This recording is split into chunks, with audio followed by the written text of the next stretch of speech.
Since the dawn of civilization, the powerful have conspired to twist the course of history to suit their own designs. Like puppeteers, a few shadowy figures could still be pulling the strings of destiny for billions. Those who cry conspiracy are usually mocked at, for sometimes the truth is so obvious it goes unnoticed. Are those merely paranoid fantasies cooked up to feed the appetite of paperback readers and web surfers, but which bear no relation to reality?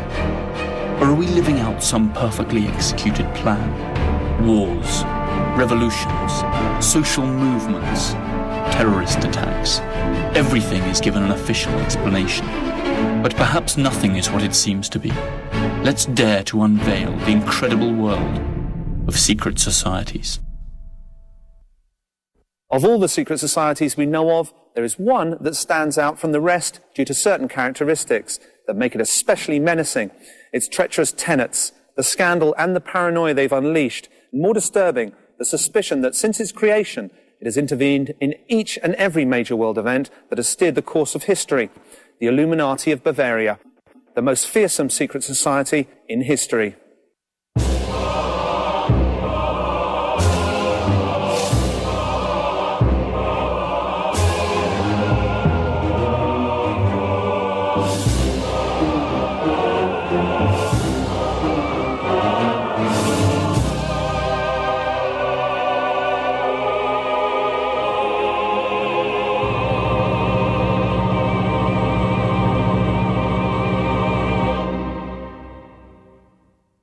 More than 200 years ago, here in Germany, in what used to be the independent electorate of Bavaria, a secret society was formed whose objective simply spelled world domination.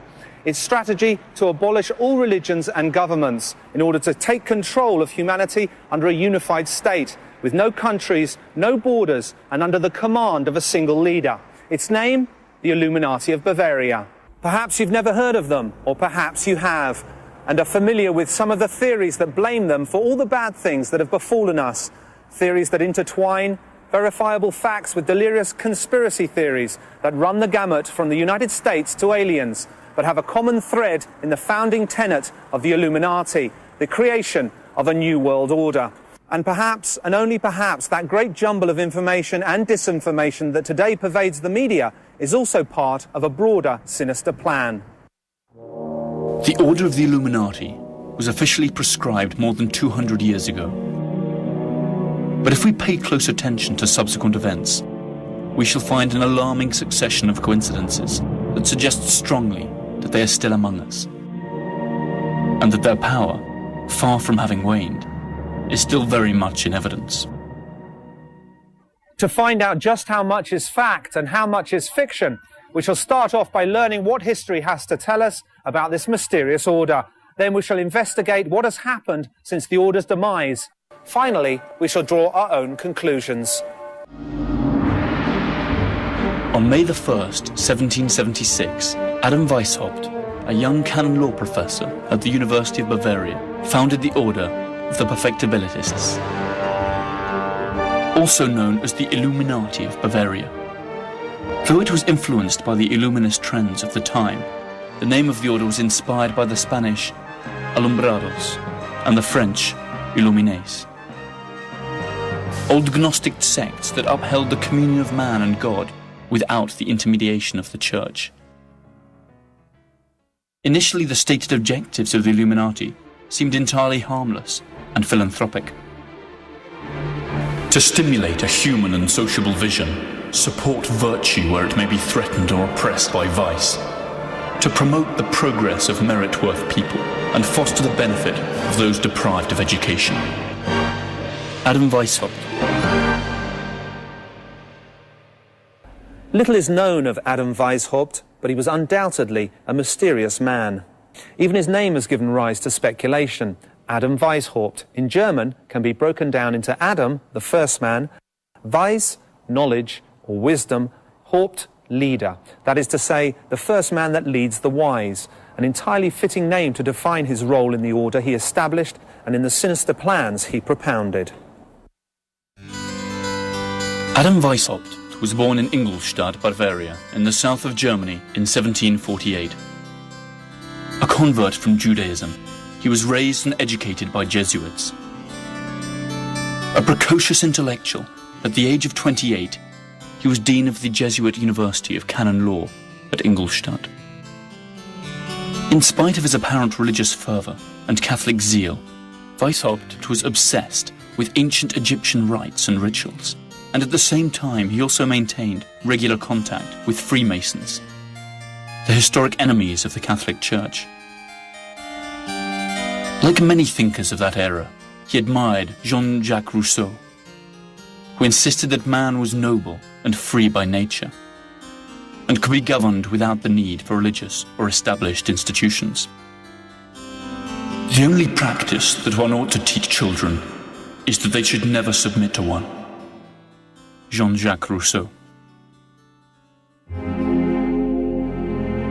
The Illuminati were created within a Masonic lodge to which Weishaupt belonged. By that time, Freemasonry was already a prestigious secret society of long standing, and its excessive secrecy and closeness to the powers that be had turned it into the ideal nurturing ground for Weishaupt's order, who began to infiltrate it.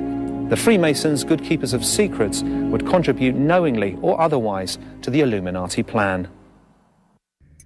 For his order, Weishaupt borrowed the strict, military-style hierarchical structure of the Jesuits and divided it into 13 degrees. First level, nursery, preparation, novice, Minerval, Illuminatus minor.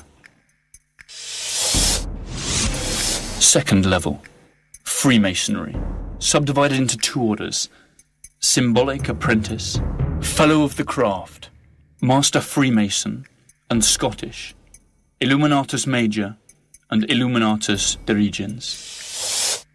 Third level, Mysteries, subdivided into 2 orders, Lesser Mysteries, Priest and Regent, and Greater Mysteries, Magus, Rex, and King, or Areopagite.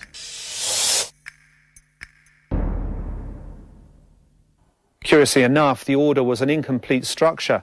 There were many minervals, but the higher hierarchies were never completely filled, and they only existed in Weishaupt's mind, who proclaimed himself king or Areopagite. Up until the year 1780, the Order of the Illuminati was only known within the boundaries of Bavaria. With the inclusion of Baron Nige, an enthusiastic Freemason reformer, new recruits flooded in. New academies for the Minervals were established and strict codes for secrecy enforced. The novices, or Minervals, did not know anyone in the order other than their instructor. If, after 3 years as Minervals, they were chosen to continue their training, they went on to become Illuminatus Minor, and were permitted to know a little more about the real objectives of the order. Weishaupt designed for his order a complex system of codes and aliases that seemed to pre-announce a strategy that would allow them to continue working underground sometime in the future. The Illuminati became a true secret society within another, that is, within Freemasonry itself. It soon became clear that the true objectives of Weishaupt and his Illuminati went far beyond simple altruism. The order was symbolized as a letter O with a dot in the center. Everyone assumed pseudonyms inspired by Roman and Greek history. Adam Weishaupt, Spartacus. Baron Nige, Philo. Franz Xavier Zwack, Cato. Marquis of Constanza, Diomedes, and so on. Cities and regions also received coded Hellenic names. Munich, Athens. Frankfurt, Thebes. Bavaria, Greece. Letters were coded with numbers in the lower degrees, and with hieroglyphics in the higher degrees. Just 7 years after he had founded his order, Adam Weishaupt boasted of having more than 600 followers in Bavaria alone, and many more in the rest of Europe. The order attracted influential people, including nobles and members of the clergy. Paradoxically, active members of the Catholic Church could be found among the ranks of the Illuminati. Perhaps these recruits were open-minded members of the clergy who had been attracted by the order's modernizing and humanistic views. But it seems equally likely that the Catholic Church had decided to infiltrate the order in order to learn more about its true objectives. If this were the case, the results were soon plain to see. The order of the Illuminati spread across Europe like wildfire, and soon the powers that be, the Catholic Church and Freemasonry itself, tried to put a limit to its expansion. Adam Weishaupt went into exile and worked underground, his secret files exposed and his true motives discovered. But the Brotherhood had already dispersed, and all its branches were prepared to act anonymously and in utmost secrecy.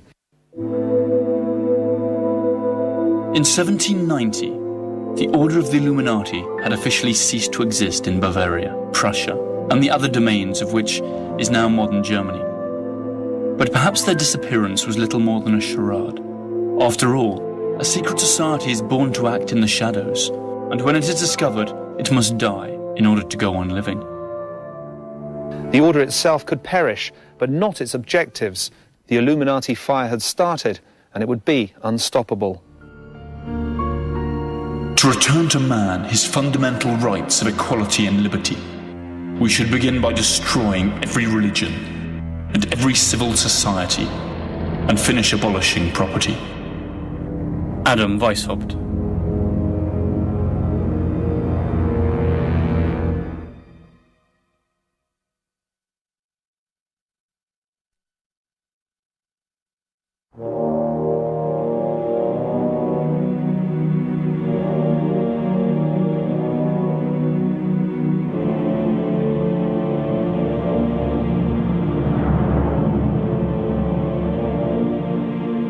The secret society, known as the Order of the Illuminati, rose in the late 18th century.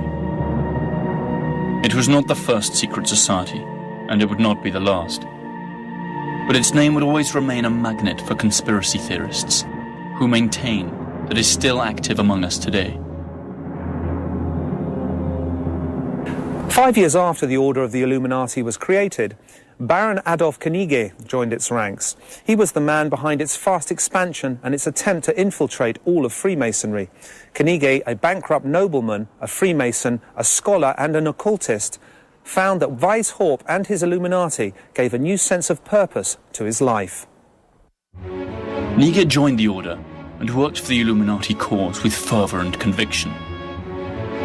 In very little time, he was able to infiltrate most of the major Freemasonry lodges, with the exception of the English and Scottish ones, which perhaps due to their conservatism, rejected Knigge's liberal ideas.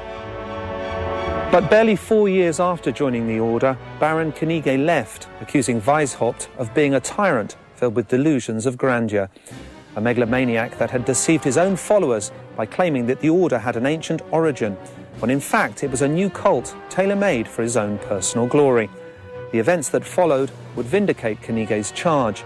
The innocent and charitable order of the Illuminati had deceitful objectives, and now, thanks to Knigge's contribution, it also had the capacity to achieve them. A short time after Knigge's desertion, Bavaria was buzzing with rumours that a certain secret order was aiming to put an end to established order and organised religion, and to create a new world order under a single unified government. This information could only have come from either Knigge himself or from those Jesuit infiltrators who had certainly witnessed strange initiation rites. A great deal has been said about the rituals of secret societies. The Illuminati were no exception. Perhaps the Jesuits who witnessed them decided it was time to act up. As a result of their testimony, the Catholic Church forced the Elector of Bavaria to ban the order. There were 3 rooms. In the last one there was a richly decorated red throne. On the other side there was a table with a red tablecloth, upon which lay the garments of the regent, a white leather cuirass with a red cross and a white cloak with another red cross.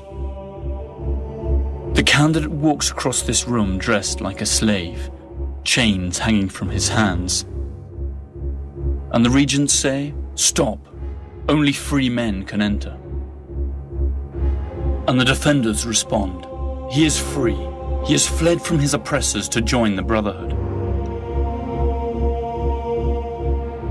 The room was red and brightly lit. The provincial was seated on the throne, and the other regents were in the middle room. The first room was black. It was used for the preparation of the novice, and in the centre upon a platform there was a human skeleton, at whose feet lay a crown and sword. What do you think of these sad spoils? Was he a nobleman or a peasant? The correct thing to do was not to answer. The candidate received the explanation. The human condition is the only thing that matters. After that, the candidate took the oath. From a distance, these rituals seem to be rather naive, and Weishaupt's objectives unobtainable, even risible. But if we continue to analyze the historical events that followed, our laughter might turn to a horrible grimace. In 1783, 4 professors of the Marianus Academy were interrogated at a court of law on account of their belonging to the order. All eventually admitted that the Illuminati abjured Christianity, defended sensual pleasures, liberty, equality, and the right to commit suicide. The confession was made public and caused a tremendous uproar. How much had the heretics infiltrated the society? What was the reach of their plans for world domination? Who really were these enemies of church and state? The Elector of Bavaria intended to eradicate this evil as he perceived it, and passed a law prohibiting every kind of secret meeting, a measure that, unfairly or not, affected all of Freemasonry. Finally, by means of another law, he banned the Illuminati altogether. In 1786, the home of Illuminati lawyer von Zwack was raided and various papers and correspondence seized. But it was a freak event that sealed the destiny of the Illuminati, a bizarre accident that would be taken advantage of by the critics of the order and used to deal them a fatal blow. On July the 10th, 1785, a mysterious man rode swiftly under the skies of Bavaria. He was the apostate, Abbot Lanz, a friend and personal envoy of Adam Weishaupt, and an Illuminati. He never reached his destination. A lightning bolt struck him dead, leaving behind only his charred corpse.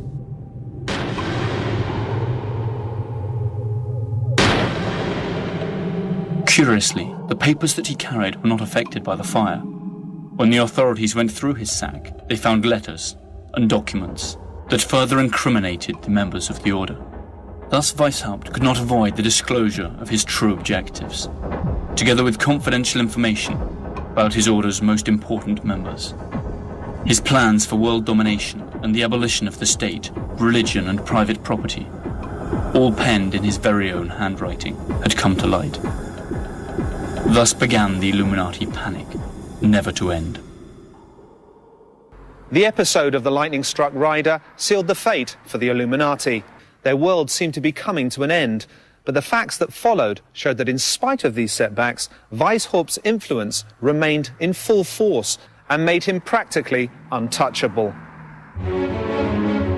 In 1785, Weishaupt was dismissed from his university and expelled from Bavaria.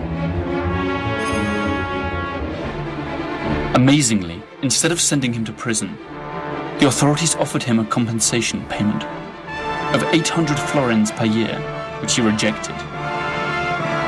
Weishaupt went into exile, avowing that the order would return 10 times more powerful.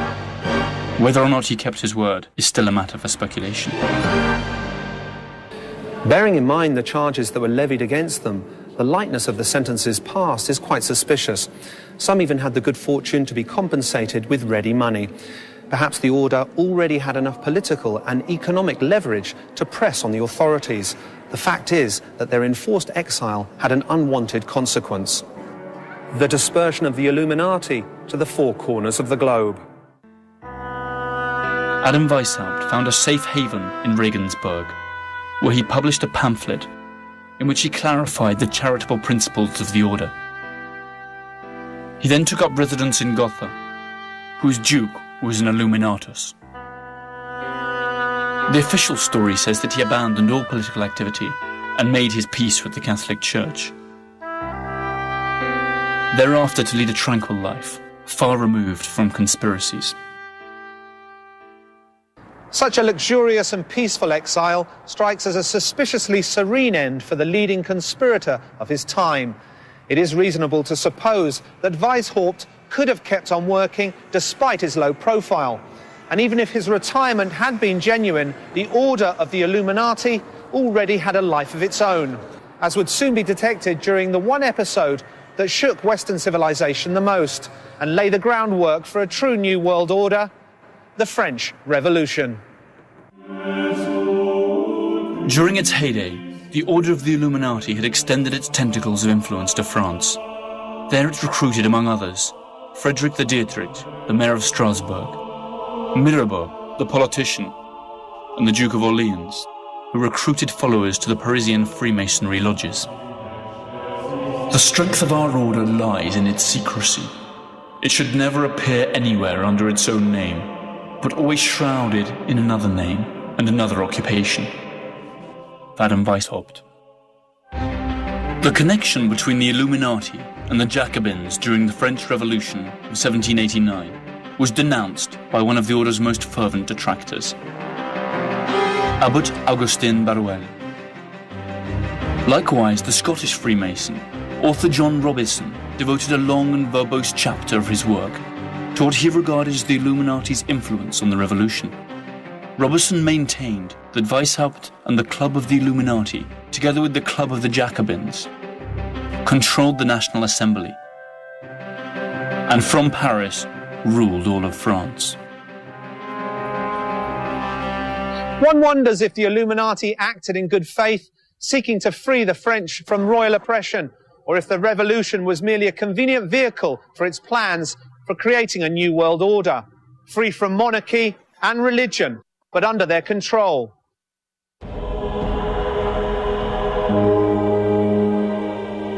Little more is known about the order, since all the files related to it were conveniently destroyed during Allied bombing of German cities during the Second World War.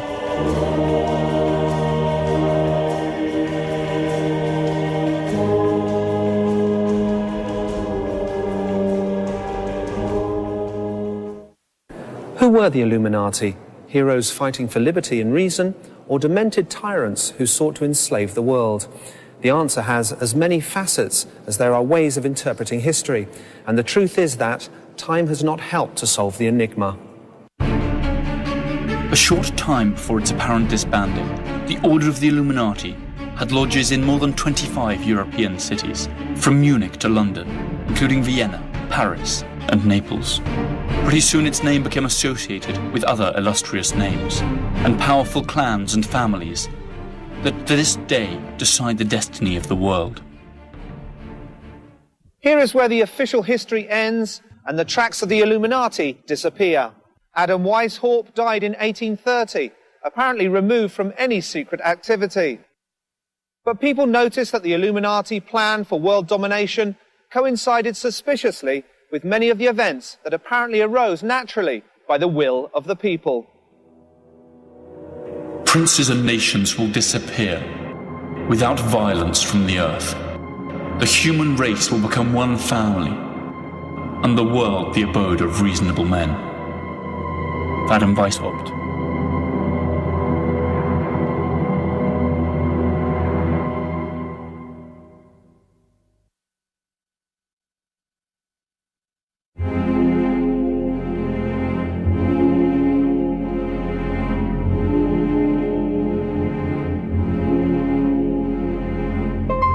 Up until its apparent dissolution in 1790, the Order of the Illuminati boasted members in all the important European cities.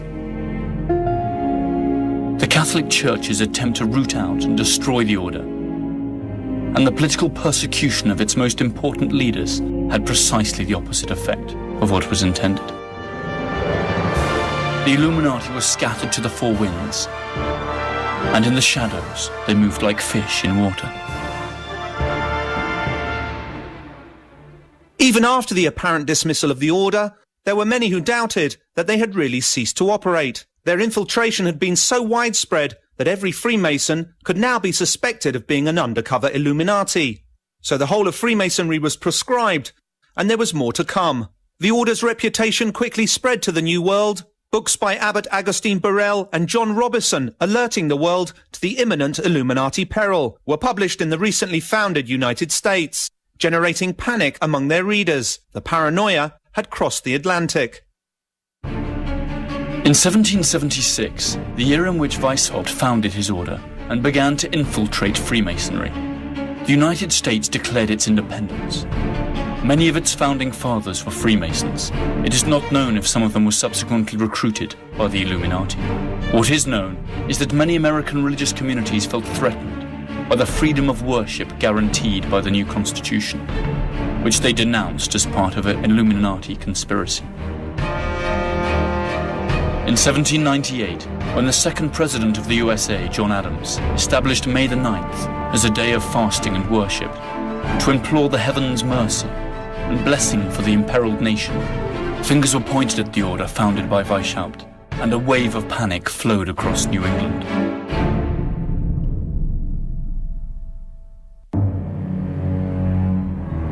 We should strive to do all we possibly can to endeavour the advance of the Illuminati in all important public positions. Adam Weishaupt.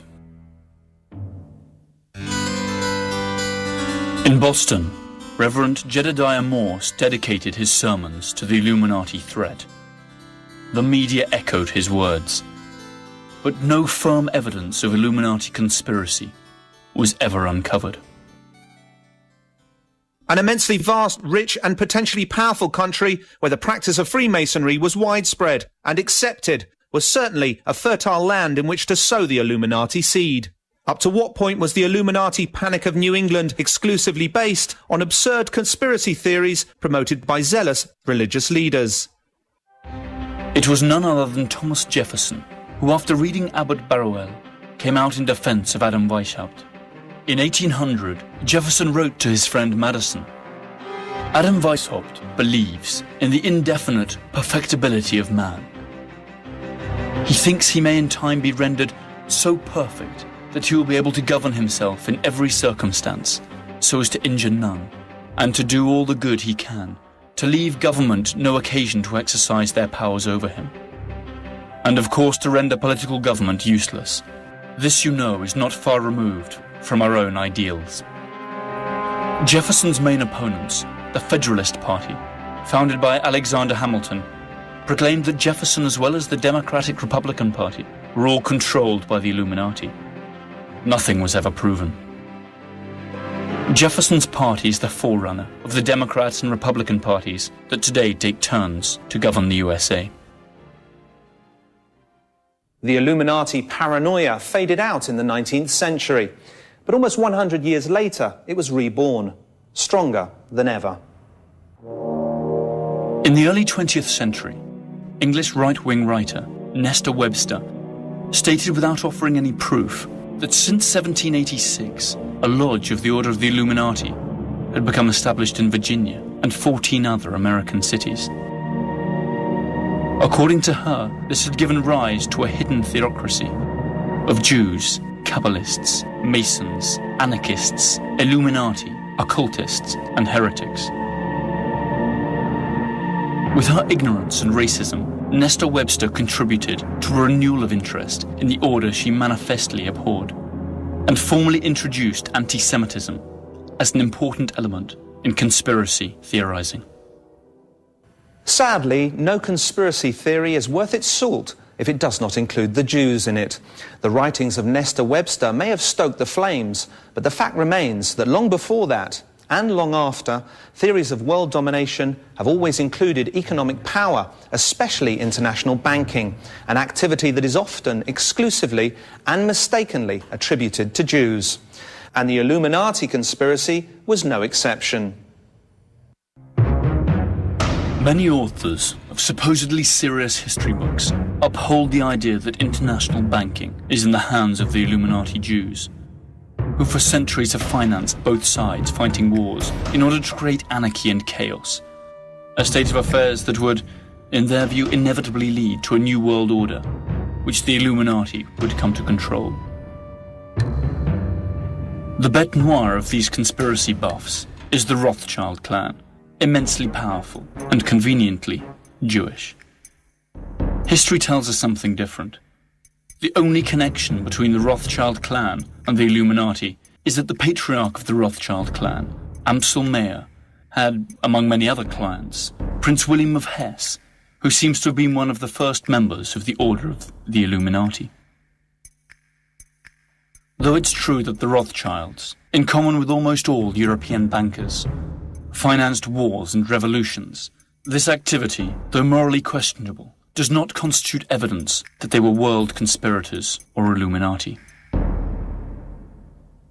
There is no proven connection between Jews and the Illuminati. However, in the early 20th century, another English writer, Lady Queensborough, proclaimed and denounced the existence of a global conspiracy in which Jews and the Illuminati played a key role. Her books, though poorly researched and devoid of proper evidence, were widely read at the time, a period which we should not forget coincided with the rise of Adolf Hitler and the slaughter of 6 million European Jews, among other victims. In spite of the conspiracy theories that link Judaism, international banking, world domination, and the Illuminati, Weishaupt himself wrote, "Jews, pagans, women, monks, and members of other societies are excluded from the order." The vast majority of Illuminati were Christians by birth. Many of them were drawn from the nobility, and were even clergymen. Women and Jews were only to be accepted in separate lodges and academies. In spite of this, it has frequently been claimed that the protocols of the learned elders of Zion, an anti-Semitic rant drawn up by the Russian Tsar's secret police, is in reality the literal transcription of a discussion of Illuminati Congress, where a group of Jews outlined plans to take over the world. Adolf Hitler used this libel to stoke hatred against the Jews, and even denounced a Jewish Masonic conspiracy. The curious thing is that many of the very same authors and conspiracy hunters who attack Jews and Freemasons do not hesitate to accuse Hitler himself as a covert Illuminatus, together with Stalin and Marx, and finally end up putting in the same bag Marxists, Bolsheviks, bankers, Jews and Nazis, a decidedly unlikely mix. Jews have not been the only ones to be singled out. The Illuminati have also been linked to a larger or lesser degree with whatever bogeyman persecution mania the human mind can concoct. Terrorists, demons, even extraterrestrials. And it is here where information blurs into disinformation. In 1976, a writer named Des Griffin tried to revive the belief that the origin of the Illuminati is the rebellion of the Lord's angels and the expulsion of Lucifer. The name Lucifer means him who brings light, just as the word Illuminati means the illuminated. A thesis that not even Weishaupt himself could have dreamt up. Other authors believe that the Illuminati obsession with power can be traced to our reptilian brain, the brainstem that controls our impulses, and in some few incoherent sentences conclude that the Illuminati are really galactic reptiles disguised as human beings. A search on the internet for the words New World Order produces more than 1,400 million web pages, most of dubious content. So much disinformation and stupidity is eye-catching. Why are there so many theories dedicated to the minuscule group of conspirators who supposedly disappeared more than 200 years ago? What if the paranoid are not totally wrong? After all, we compare the world in 1790 with the world today, the main Illuminati objectives have been achieved, or have at least been set in motion. Coincidence? Or is it that this wealth of conspiracy theories is just serving the purpose of drawing our attention away from certain irrefutable facts?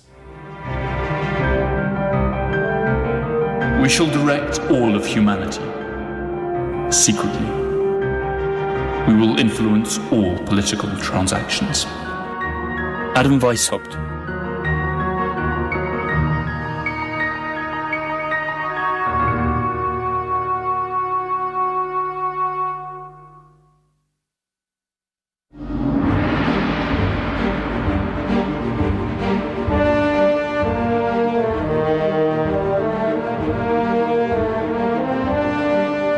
Since its dissolution in 1790, up until the present day, the Order of the Illuminati has been the prey of choice for a legion of conspiracy hunters.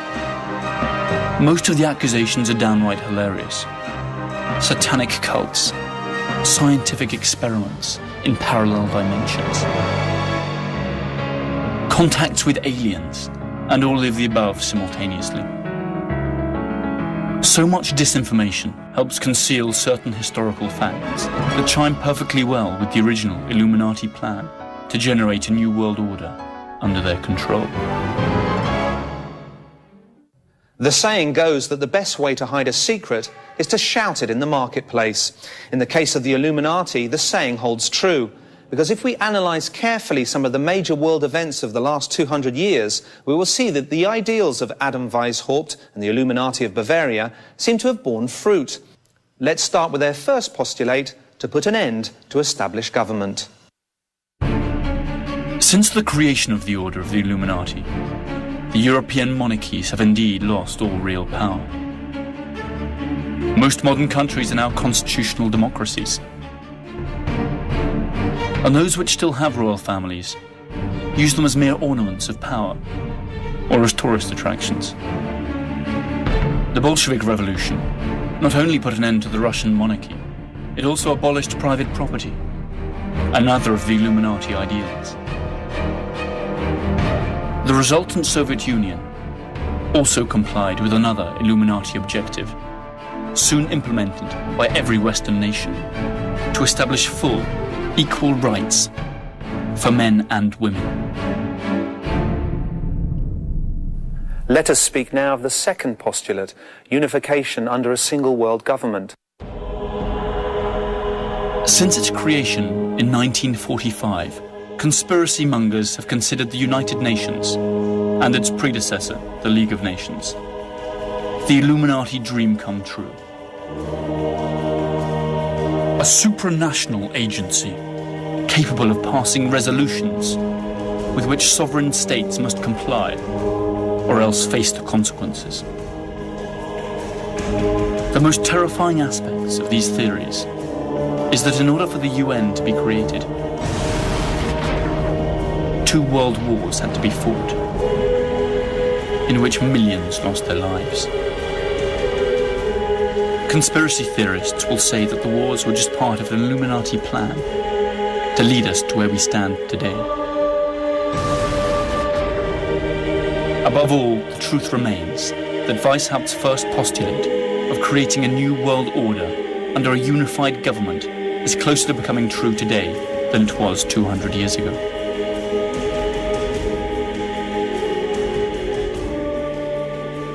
And what about the third objective of the order? To put an end to religion. When Weishaupt spoke of religion, he spoke of the established religion in Europe, Christianity. So what of Christianity today? Thanks to the secret activities of the Order, or else the growing influence of humanistic and rationalistic doctrines, since the creation of the Illuminati, the Catholic Church has been steadily losing its influence. Science and reason have encroached on the territory that was once ruled by faith, and today religion occupies a limited space in our lives compared to what it had 200 years ago. A space that is continually contracting thanks to ephemeral but more contemporary styles of worship that attack the central tenets of Catholicism. Abortion, euthanasia and divorce only the most visible symptoms of a structural weakening of the once almighty Church of Rome. And finally, a new world order. Isn't this precisely what globalization proposes? Globalization itself seems like an Illuminati dream come true. Free flow of capital, free flow of information. The sensation that each time we are more in control of our own decisions. But all of it, capital, information, servers, internet, is in actual fact manipulated by a single world power. Are we living in a world designed by Adam Weishaupt? The next logical question is, who is the leader of the Order of the Illuminati today? Who are Weishaupt's successors, if indeed they exist? Many groups have claimed to be the heirs of the Order of the Illuminati of Bavaria. Usually these are sects or small groups that few people take seriously and do not pose any threat. That is why conspiracy mongers aim in another direction. The United States. Their chief argument centers on the March 6, 1991 speech, when George H. Bush, President of the USA and former director of the CIA, used the phrase New World Order when addressing Congress, after defeating Saddam Hussein in a war that many today regard as an imperialistic blow against an oil-producing country. What is at stake is more than one small country.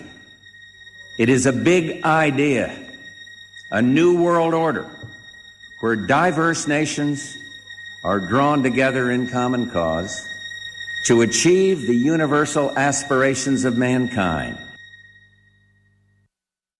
The theory contradicts itself in as much as the government of the USA is actually one of the most conservative in the modern world. But is this fact enough to discount it altogether? Could it not well be another contrivance of that many-headed monster that once appeared in the form of the Order of the Illuminati? Does not the inscription Novus Ordo Seclorum, which translates as a new order of the ages, in other words, a new world order, appear on the dollar bill?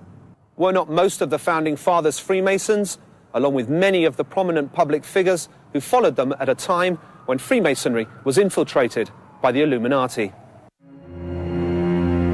One must speak at times in one voice, and sometimes in another, so that our true purpose turns out always to be unfathomable to the lower members. The end justifies the means. Adam Weishaupt.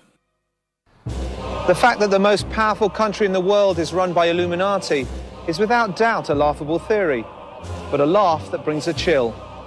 Because if it were true, what does the Order have in store for us in years to come? And worse, how deep is their power of infiltration? Is the power of the Illuminati simply an exaggeration by bestseller writers and fools? Or are we on our inevitable way to a new world order?